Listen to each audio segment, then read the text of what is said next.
사람들의 시선을 끌 수 있는 맞아요. 모멘텀, 이슈가 있냐 없냐. 맞습니다. 근데 지금은 그냥 낚시 장세잖아요. 낚시 장세. 낚시 플러스 두더지 게임이에요. 삼성전자가 안 좋아서 팔았는지 아닌 것 같거든요. 우리 개인 투자자분들이 강관, 조선기자재는요 매매한 적이 없습니다. 그러니까는 처음 딱 시작을 할 때 못 사는 거예요. 오늘 모신 분은 유안타증권 부천지점 박현상 차장님. 안녕하세요. 안녕하세요. 예, 반갑습니다. 네. 자, 이번 주 어떻게 시장을 좀 봐야 될까요? 물론 마지막 목요일, 금요일 쉬니까 나스닥 같은 경우 네. 일단 급락으로 끝나긴 했는데 네, 네. 한국 시장은 그래도 금요일장도 그런 대로 잘 버티는 것 같고요. 전 금요일장도 빠지긴 하죠. 빠지긴 하고 제가 시장을 봤을 때 개별주 단위라든지 살아있느냐 안 살아있느냐를 판단했을 때는 아직은 살아있다라고 생각을 하고 있고요. 지금 개인적으로 소통을 하시는 여러 전업 투자자분들 같은 경우는 오히려 대형주 갈 때보단 해볼만 하다 이런 말씀을 하십니다. 이번 주 거를 조금 정리를 해드리자면은 섹터별로 막 여러 가지 많이 움직이긴 했어요. 막상 좀 정리를 해드리면은 이번 주 내내 빠지긴 했는데 수요일 날이 갑작스럽게 반등이 나왔거든요. 네, 그렇죠. 예, 옵션 만기일 전날이에요. 그래서 저희가 이제 항상 얘기를 할 때 일반적인 경험치료 같은 경우는 옵션 만기일 전일 추세가 이룬 상승이 나오면 그 옵션 만기일 당일은 비슷비슷하다라고 생각을 얘기를 좀 많이 하고요. 그래서 좀 얘기를 들어보니까는 이번 수요일 같은 경우는 국내 기관들 액티브 펀드 자금 집행이 좀 있었다고 하더라고요. 그 포트폴리오 리밸런싱이라든지 정확한 건 이게 그런 게 자료가 나오긴 좀 어렵거든요. 그래서 그런 부분 포함을 해서 이것들이 대형주 단으로 삼성전자든 하이닉스든 현대차든 기조적으로 좀 돌릴지에 대한 부분에 대해서는 아직도 의문이 있는 상태라고 보는 게 맞을 것 같고, 물론 목요일장, 수요일장, 미국장을 봤을 때는 PPI 지수라든지 지표라든지 발표했을 때 물가 고점이 어느 형성됐다라는 안도가 있긴 있지만 또 그러기에는 트위터라든지 여러 변동성부터 시작을 해서 굉장히 많은 부분이 애플은 아직 회복 못했거든요. 그렇죠. 예, 그래서 뭔가 믿고 뭘 하기에는 애매모호한 상황이고, 그러니까 대형주보다는 중소형주 단에서 강하게 매매 플레이가 이루어지고 있다라는 부분으로 정리를 하면 될 것 같아요. 네. 일단 참 말씀하신 대로 트위터 네. 같은 경우는 좀 요지무지 뭐라 그래요? 오리무중이에요. 맞아요. 뭐냐면 맞아요. 도대체 의도가 뭘까? 맞아요. 이건 앨런 머스크한테 물어봐야 돼요. 진짜. 그러니까 처음에 그냥 이사회 참여 그냥 투자자로 전략적 투자자로 들어가는 것 같더니 아예 그냥 인수를 해버리겠다고 맞아요. 하니 저거 가지고 저 테슬라를 팔려고 하나 이런 생각도 들기도 하고. 그것까지는 아닐 것 같긴 하죠. 알짜회사를 파는 건 아닐 것 같은데 일단 앨런 머스크라는 인물이 좀 뭔가 기이한 인물은 맞는 것 같아요. 아무리 보더라도. 테슬라를 파는 게 아니라 테슬라 차량을 판매하는 마케팅 도구로. 그럴 수도 있죠. 예, 충분히 그럴 수도 있고요. 근데 그가 행하는 여러 가지 기이한 행동들이 시장에서 움직인다는 게 굉장히 중요한 거거든요. 문제는 그 사람의 의도대로 시장은 움직였다는 게 여태까지 그 당시에는 무슨 이상한 소리지라고 했는데 막상 보면은 그 사람의 의도대로 많이 움직였다는 게 정확해요. 그러니까는 이게 그래서 저 생각은 뭐냐면은 한 달 전쯤에 앨런 머스크가 이런 얘기를 했어요. 전쟁이 터지고 뭔가 인력난 부족이 되고 그러면 로봇 시대가 올 수도 있다. 그래서 그때 로봇 관련주 국내에 확 움직였다가 며칠 전에 휴머노이드 로봇도 개발하겠다. 이런 식의 발언들이 계속 나오고 있거든요. 그러니까 그게 너무나도 시장을 동떨어져서 하는 발언은 아닌 것 같고요. 조금 앞서서 하는 발언인 것 같은데 그런 트윗 때문인지 그런 얘기인지 몰라도 국내 로봇 관련주들도 그때 당시에는 계속 움직였고, 그러면은 투자 아이디어를 조금씩은 그 발언 안에서도 조금씩은 생각해 볼 필요는 있다라고 말씀을 드리는 중이고, 조금 이번 주에 있었던 일 중에 좀 생각했던 것 같은 경우는 애플카 이슈. 그렇죠. 예, 애플카 이슈도 물론 신문사의 일부분이긴 했는데 잠깐 진위 여부는 모르겠습니다. 생각을 해보면은 DCU라 그래서 ECU를 중앙 AP에서 제어할 수 있는 DCU를 국내 부품사에 맡기겠다라고 하는 부분 때문에 어제 굉장히 크게 움직이기도 했었죠. 이게 뭐냐면은 그만큼 성장에 목말라 있다는 얘기예요. 그 개별 종목단을 매매해라. LG노텍이 장중에 8% 움직였거든요. 야, 그 엄청 이슈 때문에. 그 무거운 주식이. 맞아요. 오히려 실적단 있을 때는 실적 좋다고 할 때는 거의 한 2주 안 움직였습니다. 빠지기만 했죠. 근데 그런 이슈 하나 때문에 그동안의 하락을 한 방에 메울 수 있게. 그 우리 투자자분들이 어려운 게 그거예요. 그러면은 나는 실적 보고 샀는데 결국 그런 이슈 때문에 그게 움직이니까. 그러니까 지금은 사람들의 시선을 끌 수 있는 맞아요. 모멘텀, 이슈가 있냐 없냐. 맞습니다. 이게 매우 정확하죠. 핵심이라고 그러더라고요. 정말로 정확하고요. 그게 지금 그렇게 된 지가 벌써 3달이 넘었어요. 그러니까 그거는 이만큼 우리 시장의 질이 안 좋다. 아, 정확하십니다. 이거 아니에요? 예. 시장의 질은요, 제가 생각하는 시장의 질은요, 좋은 질은 개별 종목이 하나 오르고, 예를 들어 삼성전자가 오르면은 소부장이 움직이고, 하이닉스 같이 움직이면 하이닉스 벤더가 움직이고, 투자 사이클이 같이 돌아오고, 그렇지. 이런 식으로 투자자분들이 소위 다음 투자를 예측할 수 있는 시장을 저는 좋은 시장이라 생각을 하거든요. 근데 지금은 그냥 낚시 장세잖아요. 낚시 장세. 낚시 플러스 두더지 게임이에요. 낚시한다 두더지를 때리는 거니까 그만큼 올라오면 차익 실현이 나오고, 왜냐면은 그 외국인들부터 시작해서 수익에 목말라 있기 때문에 오르면 파는 거예요. 그리고 다른 거 사는데 몇 번 말씀을 드렸지만은 이 종목들을 나빠서 파는 게 아니고 다른 게 좀 더 좋게 보이니까 자금은 한정되어 있으니까는 그걸 팔고 넘겨가는 과정이거든요. 근데 그 과정에서 추세가 무너지는 종목들이 생기고 그렇죠. 그러면은 투자자분들은 너무 헷갈려 하는 거예요. 이게 약세장입니다. 이게 약세장의 특징이다. 네, 약세장의 특징이고요. 항상 그 약세장이 끝나지만은 않아요. 그러니까 약세장이지만 않고 또 바뀔 수가 있는데 그거를 저는 목요일부터 조금 인사이트를 좀 얻었거든요. 어떤 걸 보고? 이게 정말로 약간은 좀 기술적인 부분이긴 한데 지금까지 지난 수요일까지만 하더라도 종목을 매매를 할 때 전고점 부근에서 빠졌다가 올라올 때 저희 돌파 매매라고 그러거든요. 그렇게 사면 다 물렸거든요. 그렇죠. 그래서 사면 물리는 장세라고 네. 했잖아요. 그런데 몇몇 종목들이 돌파할 때 사면 수익이 나는 거예요. 그러면 시장의 질이 화요일까지 굉장히 안 좋았는데 수목 지나면서 굉장히 좋아지는 거예요. 그게 어떤 투자자분 같은 경우는 야, 이틀 만에 장이 이렇게 빨리 바뀌냐? 라고 얘기를 합니다. 제가 그 바뀌는 종목 세팅은 좀 이따 말씀을 드리긴 할 텐데 그만큼 시장의 질이 나쁘긴 맞아요. 나쁘긴 맞지만은 조금만 안다면은 그러더라도 내가 살아남을 수 있는 컨디션으로 바뀌는 중이고 근데 대부분 투자자분들이 이럴 때 딱 삐딱선 쳐다보고 이제 안 해 나는 이렇게 해줘. 그러다가 좋아져가지고 다 올라갈 때 거기서 또 투자금이 들어가서 물려버리면은 또 물리게 되는 거고. 그래서 저는 4월달 초반부터 저희 시간이 나와가지고 그래도 하시는 분들은 해볼만 하다고 말씀드린 이유도 그런 측면에서 그래서 좀 시장이 좀 돌아가고 있기 때문에 일단 그렇게 크게 걱정할 필요도 없고요. 그렇다고 너무 이제 5월 4일날, 5일날 요 사이에 이제 빅스텝이 시작이 되고요. 그렇죠. 예, 그러면은 그 시기까지가 중간에 어떤 식으로 바뀔지를 예측하는 과정. 그 과정에 오늘 내용을 준비를 해봤으니까요. 한번 들어보시면 어떨까 싶습니다. 네. 일단 5월 달에 긴축이 시작이 되면 네네. 오히려 그게 또 지난번 금리 인상 때처럼 그게 이제 기회가 되면서 그 주가가 오를 거 아니냐라고 기대하는 분들이 많이 있거든요. 네네. 그게 이제 우리가 어떻게 보면은 3월에서 5월 달로 시장이 반등하는 시기가 늦춰졌던 이유가 맞을 것 같아요.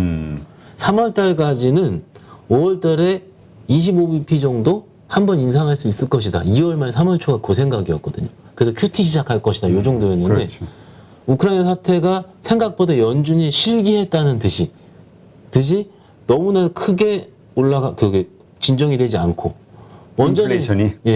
원자재 인플레이션 같은 경우는 빠지지는 않잖아요. 그렇죠. 그리고 지금 유가도 진정됐다고 얘기하자마자 다시 밑에서 3% 5%씩 탁탁탁 올라가고 있는 중이고.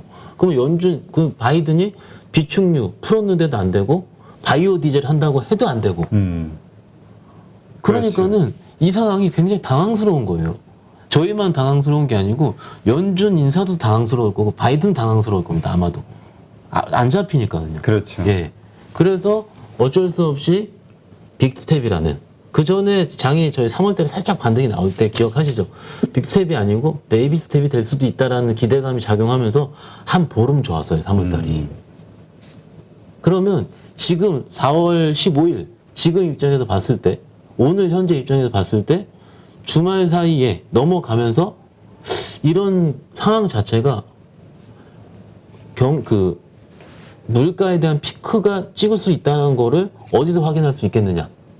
빅스텝 플러스 QT까지 960억 달러, 그 마지노선까지 해버리면은, 제가 그 매크로 전문가는 아니지만 제가 애널리스트한테 들어보니까는 빅스텝 플러스 QT가 금리 인상을 한 번 더 한 효과라고 하더라고요. 유동성을 흡수를 하니까. 그건 3-4번 한 거죠, 빅스텝. 그렇죠.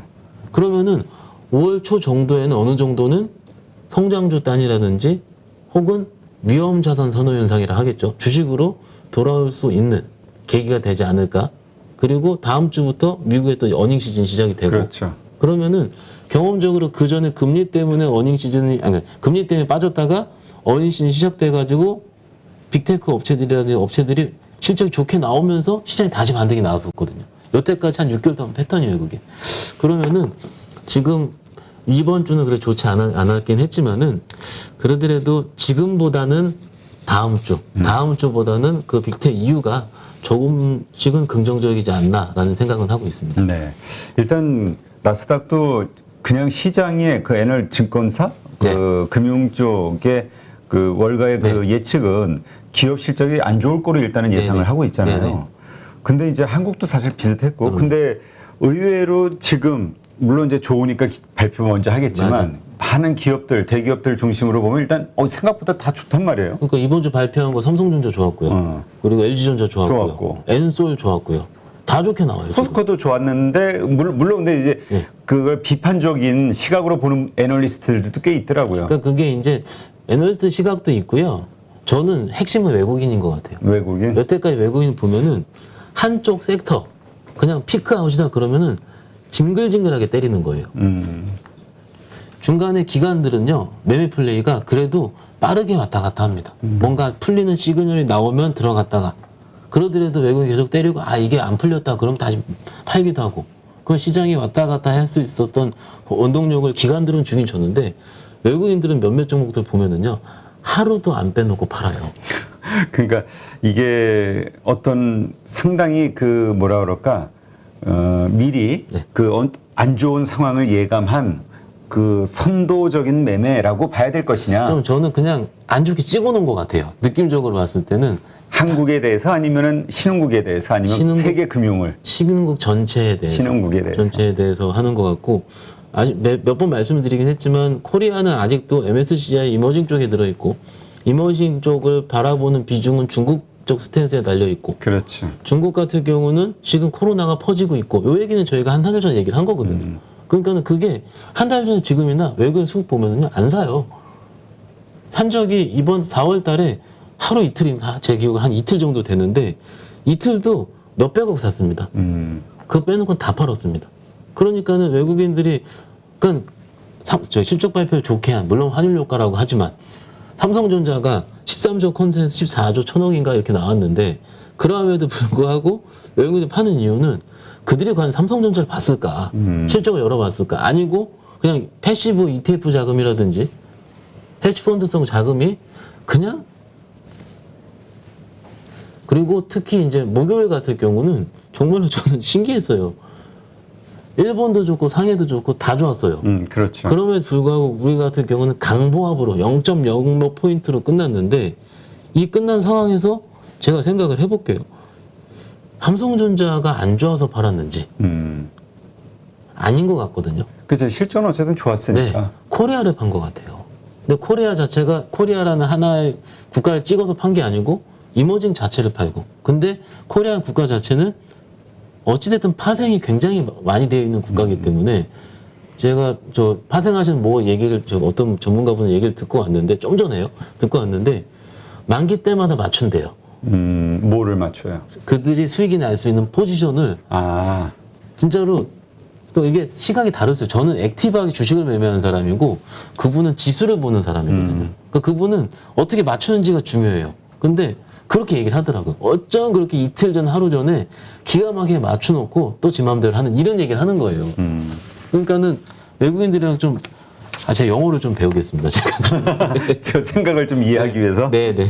그러니까 하여튼 이러한 상황, 결국은 외국인들이 계속 매도하고 그다음에 이제 미국의 증시 이쪽 상황이 지난번처럼 예상대로 뭔가 더 좋은 실적이 나오면서 이게 반등의 계기가 될지 아니면 애널리스트들의 생각대로 좀 안 좋거나 피크아웃이 그보다 더 안 좋은 실적이 나오면서 오히려 좀 무너지는 계기가 될지 이게 참 알 수가 없단 말이에요 지금은. 네, 저는 그래도 후자 쪽에 한 표를 좀 들고 싶고요. 무너진다? 아니요.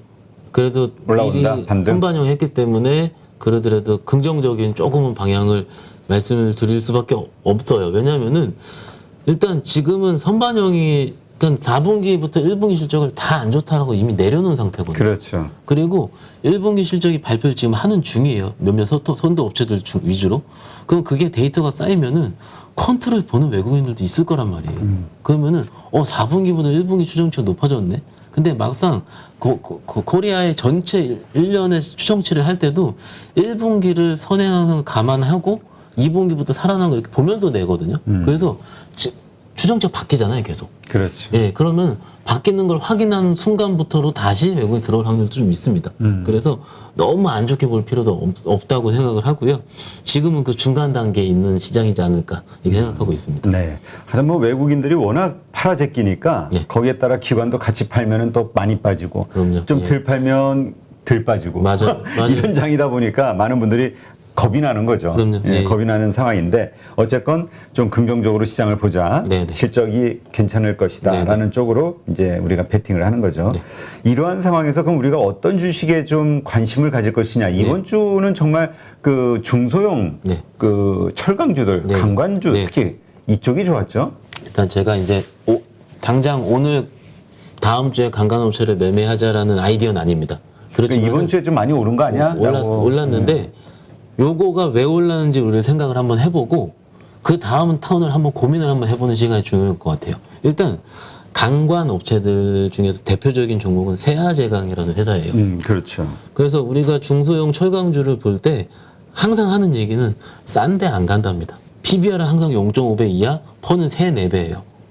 그런데 재작년에 유동성이 불어오면서 동부제철이라는 업체 같은 경우 밑에 10배도 나고 와 신기하다. 와 정말 대단하다. 했지만 그때 투자자들이 관심을 가질 때부터 고점 찍고 지금까지 계속 빠졌었어요. 그런데 그러면은 동부제철이든 뭐든 웬만한 중소형 철강사들이 포스코를 포함해 쌉니다. 그건 당연한 거예요. 그렇죠. 그런데 미국 LNG 사태, 그러니까 러시아에서 LNG를 유럽 거를 안 받는, 아니 유럽에서 안 받는다고 했잖아요. 그렇죠. 그래서 미국에서 전횡을 타게 하고자 우리 LNG 줄게. 그게 지지난주부터 시향이거든요.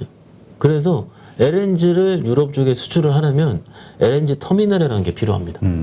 그래 LNG 터미널 같은 경우는 관으로 계속 이어야 되고 그러잖아요. 근데 그거 자체가 굉장히 그 터미널 스테이션 자체를 짓는 데 굉장히 큰 인프라가 들어간다고 해요. 근데 그 인프라가 들어갈 때 그거를 그냥 기존에 우리가 산화로 되어 있는 철을 쓰는 것보다는 STS, 스테인스틸이라 그래가지고 강간 업체들이 만들 수 있는 그런 STS를 써야 된다는 거죠. 요게 실제로 지난주 월요일날 모 증권사에서 인덱스 레포트로 크게 나왔어요. 제가 개인적으로 황유현 팀장도 되게 좋아하거든요. 근데 황유현 팀장 방송을 보면은 가끔 인덱스 레포트 이런 얘기를 하시더라고요. 네. 그게 왜 그러냐면은 그 애널리스트들이 진짜로 길게 쓴 거예요. 그래서 단발성 테마를 잘 안 끝내요. 그런 것들은. 지지난주에 5G가 그랬어요. 그러면은 그 5G든 지금 이번 주에 올랐었던 강간 업체든 보면은 그럴 수 있겠구나가 아니고요. 정말로 논리적으로 잘 풀어져 있어요. 그리고 세아제강의 경우는 포가 자료 나오기 전에 3배였거든요. 3배였는데 지금 한 5배 올랐겠죠. 장이 많이 올랐으니까. 그렇죠. 그런데 쌓은 상태에서 이 LNG 이슈가 붙었는데 당장 붙은 게 아니고 과거 미국 터미널 스테이션이라든지 이런 쪽에서 비슷한 사업을 한 레퍼런스가 있는 거예요. 충분히 그럴만 하지 않습니까? 그렇죠. 당장 그 발주가 조금씩은 한다는 것도 실적상으로 보이고 있고 원래 싸고 그러니까는 세아제강이 오르니까 기타 다른 강간 업체들, 세아제강 지주는 지주상에 같이 오르고요. 뭐 하이스틸 이런 쪽도 20% 15% 막 이렇게 움직이는 거예요. 그럼 이거를 제가 생각했을 때 테마라고 단순히 볼 수 있는지 그거는 아닌 것 같거든요. 테마는 이틀 오르고 하루 빠지는 게 테마예요. 그런데 실적 베이스가 기존에 찍히는 것 중에서 실적이 다 받침이 되어 있는 쪽 중에서 새로운 모멘텀이 붙는 거죠. 그렇죠. 제가 가끔 저평가의 트랩이라는 얘기를 가끔 드려요. 저평가의 트랩은 뭐냐면은 정말 싼 종목은 안 움직여요. 근데 언제 움직이냐 했을 때는 뭐가 하나 붙어야 돼요. 코어롱인더가 작년에 쌌는데 그게 원래 쌌거든요. 근데 수수가 붙으니까 따블이 난 것처럼. 그렇죠. 그런 식으로 이 강간 업체에서도 붙은 거예요. LNG가. LNG가. 예. 그렇다면 이제 문제는 이번 주 그래서 많이 올라긴 했는데 네네. 더 오를 것이냐 아니면 지금이 고점이냐. 저는 지금 자리에서 솔직히 못 잡겠습니다. 너무 많이 올랐다. 너무 많이 올랐고 이게 지금 시간에 대한 문제일 것 같은 게 저도 여기서 항상 투자를 타진하는 제 입장에서 봤을 때 이거를 지금 고객 계좌에 실어서 마음 편하게 둘 수가 있겠느냐 했을 때는 뭐 마음 편히 못 두겠거든요. 여기는 매매 영역입니다. 그렇죠. 매매 영역이고 또 하나의 또 섹터가 조선 기자재 쪽이 굉장히 세게 움직였어요. 성강밴드라든지 기타 종목들이. 그렇죠. 이게 왜 그러냐면 이번 주에도 LNG 때문에 일이 일어난 거예요. 조선주도 굉장히 세게 올라갔거든요. 그런데 한 화요일까지는 조선주만 그래도 하다가 수목 넘어가면서 4일 연속 조선주가 올라간 건 처음 봤는데? 라고 제 옆에 직원이 얘기를 하더라고요. 그런데 그때 얘기하는 순간 피팅 업체들, 기자재 업체들이 움직이더라고요. 이것을 제 개인적인 용어로는 확산이라 얘기를 합니다. 그러니까 이거는 일시적 테마로 금방 다시 제자리로 갈 만한 어떤 모멘텀은 아니다. 이쪽 섹터에. 그렇죠. 그런데 막상 왜 생각을 하냐면은 이쪽이 왜 이렇게 세게 움직일까요? 라는 물음을 했을 때는 우리 개인 투자자분들이 강관, 조선 기자재는요 매매한 적이 없습니다. 그러니까는 처음 딱 시작을 할 때 못 사는 거예요. 이게 지금 이 이슈라고 생각을 해요. 만약에 PCB 같이 쫙 썼으면 샀을 겁니다. 아마도. 그렇죠. 알고 있으니까는. 그러면은 이게 과연 내가 테마로 구분을 해서 매매를 안 해야 되겠다 이런 부분인지 혹은 내가 익숙하지 않았기 때문에 이걸 안 건드리는지 이 고민은 약간 원초적인 고민이라고 할 수 있는 거. 그러면 작년, 재작년도 장도 똑같았어요. 처음에는 원초적으로 내가 안 붙다가 그 다음부터 분석 자료가 나와서 하다가 밀렸으면 그때부터 했거든요. 근데 그때부터는 또 끝난 거죠. 그렇죠. 항상 요 메커니즘이 왔다 갔다 하고 있는데 지금 시장은 조금 더 러시아 우크라이나 전쟁 때문에 있었었던 모든 이런 산업들이 조금 더 붙어서 움직이는 것. 또 신기한 현상이 뭐냐면 제가 여기 안 써놓긴 했는데 어제부터 비료주들을 기관이 사기 시작했어요. 비료주. 네. 예를 들어서 효성화학 첨단. 남해화학이라든지 남해화학. 네, 남해화학이라든지 카프로 같은. 근데 남해화학 카프로는요 제가 저 신입사원 때 매매했던 종목이거든요. 그때 에그플레이션이라 그래서 한 10년 됐어요. 황 팀장이 카프로 카프로 해가지고 물려가지고 이제 아직 올라왔을 거예요. 많이 이제 그 이상 올라왔다고 맞아요. 하더라고요. 엘니뇨, 라니냐 이렇게 해가지고 그때 저 한 10년 됐어요 아마. 근데 그것들을 기관들이 붙는 건 진짜 오랜만에 봤어요. 그러니까는 그 외국인 기관 주요 메이저 입장에서도 살 게 없구나. 그러니까 지금 결국은 그 투자의 아이디어들이 다 원자재 관련해서 맞습니다. 지금 글로벌리 지금 맞습니다. 폭등하고 있는 맞습니다. 어떤 화제되는 이슈들에 다 연계가 되는. 맞습니다. 그거를 조금 연장선상에서 말씀드리면 생각보다 길어진다. 그리고 막상 회사 탐방을 해보니까는 실적이 작년보다 좋아지는 게 보인다는 거예요. 근데 그 자료는 저희는 못 받아봤습니다. 아직 안 나왔으니까요. 그런데 아마 회사 통화를 해보거나 그러면 좋아지는 게 느껴진다는 분들도 있더라고요. 그쪽 매매하시는 분들이 가끔 회사 통화도 하거든요. 네. 그러면 좋아집니다. 진짜 좋아집니까? 그러니까는 수치로 하면은 그건 안 되죠. 공정공시 때문에. 근데 작년 동기 대비해서 나빠 보이지 않는다라는 그냥 요즘 단서 조항으로, 왜냐하면 원자재 가격 때문에 트레이딩을 한다라든지 대표적인 경우가 상사업체예요. 어제 오늘 세게 오는 또 상사거든요. 포스코 인터라든지 LX 인터내셔널 상사가 철광석 트레이딩하는 업체잖아요. 네. 그러니까 실적 1분기 꽂히는 거예요 지금 보면. 그러니까 여태까지 상사주들 이렇게 안 보고 있었죠. 재미없으니까. 안 보고 있다가 1분기 실적이 어닝스 서프라이즈가 날 것 같은데 했는데 LX 인터가 어제 연습을 내더라고요. 어제. 그러면은 막상 이건 전쟁이야, 일시적이야 라고 했던 2월 3월 중순까지 시장에서 장이 어려운데 어디 해야 되지? 라고 생각하다가 막상 실적이 나온 걸 보니까 내가 여태까지 우리가 시장이 미스터 마켓에서 좀 너무 등한시하게 생각했었던 이쪽도 실적이 붙어서 나오는구나 하니까는 메이저들이 세게 쏘는 거죠. 그래서 지금 LX 인터가 신고가 세게 쓰고, 솔직히 옛날에 그 LG상사였잖아요.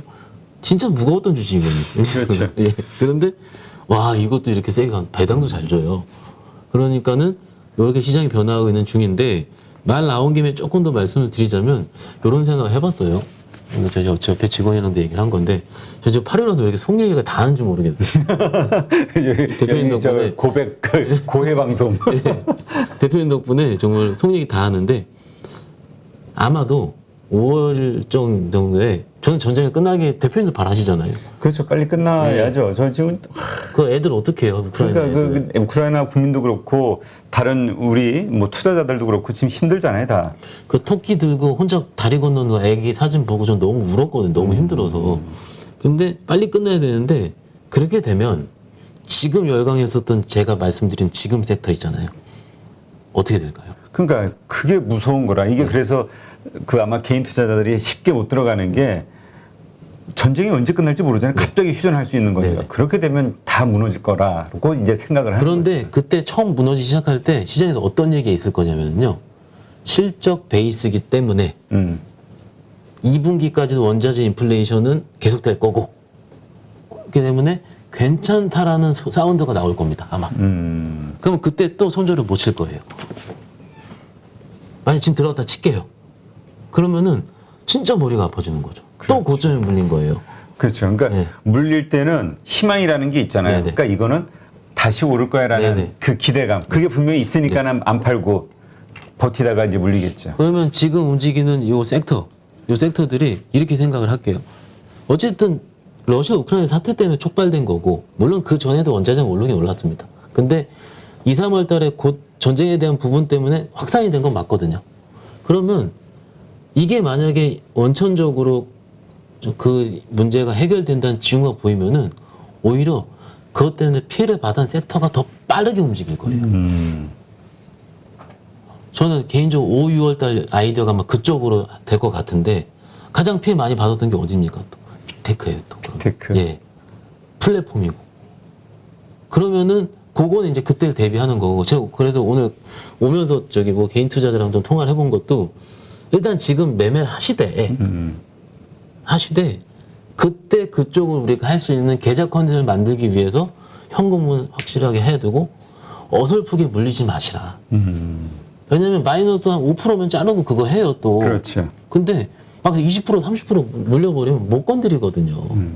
근데 또 이렇게 하다가 제가 저희 증권방송 또 보니까는, 저도 증권방송 해요. 또 말씀을 드리지만 거기를 말씀드릴 수밖에 없어요. 왜냐면 종목 수익률 이런 거는요, 지금 당장 움직이는 걸 말씀을 드릴 수밖에 없거든요. 그렇죠. 지금 시장에 관심이 쏠리고 지금 오르고 있는 네. 거, 관심이 쏠린 거. 맞아요. 근데 막상 거기서 올랐을 때, 그러니까 저도 그런 말 하는데 이제 좀 조심하시라 말씀을 드리긴 해요.